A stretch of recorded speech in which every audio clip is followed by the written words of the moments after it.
Chapter 4. Birtwick Park. At this time I used to stand in the stable, and my coat was brushed every day until it shone like a rook's wing. It was early in May, when there came a man from Squire Gordon's, who took me away to the hall. My master said, "Good-bye, Darkie. Be a good horse, and always do your best." I could not say good-bye, so I put my nose into his hand.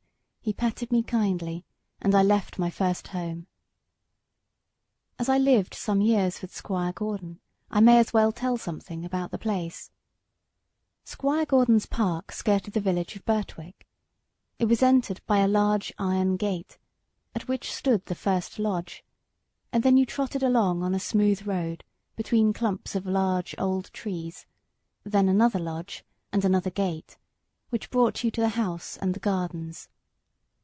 Beyond this lay the home paddock, the old orchard, and the stables.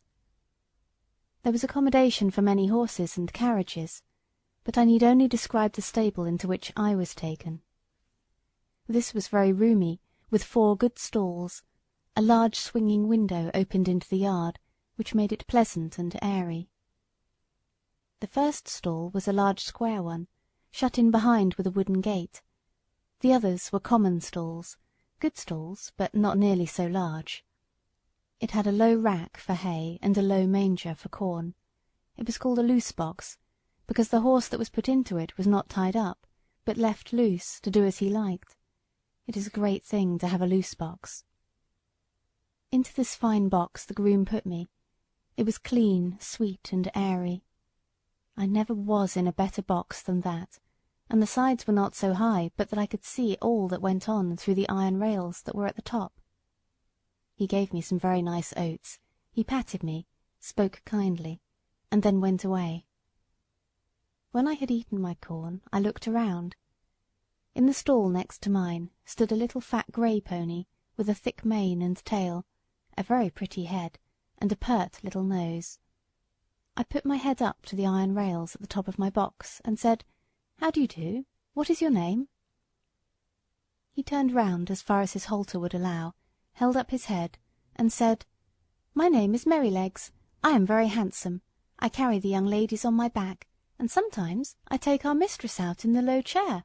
They think a great deal of me, and so does James. Are you going to live next door to me in the box?" I said, "Yes." "Well then," he said, "I hope you are good-tempered. I do not like anyone next door who bites."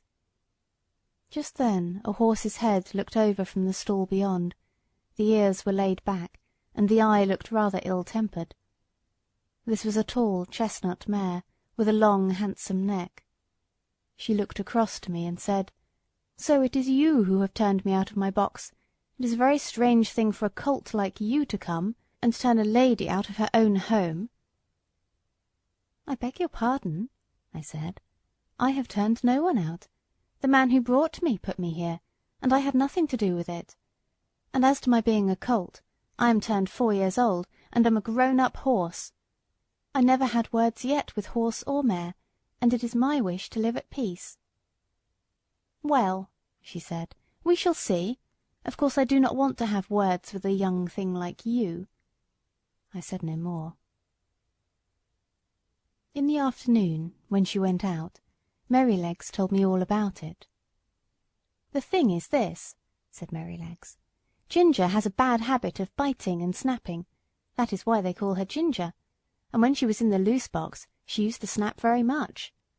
One day she bit James in the arm and made it bleed, and so Miss Flora and Miss Jessie, who were very fond of me, were afraid to come into the stable.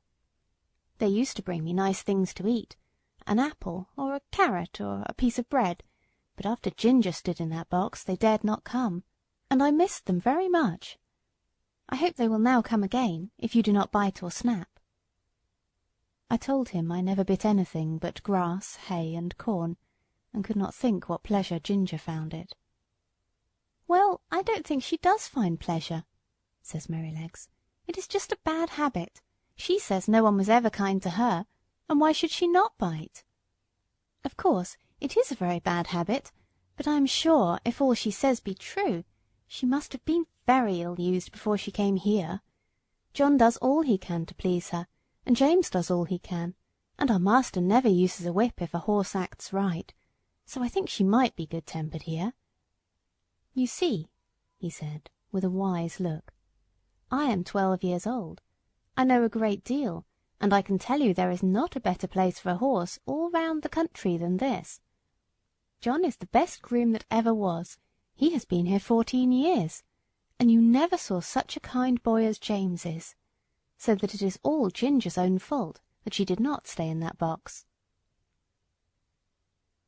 End of Chapter 4.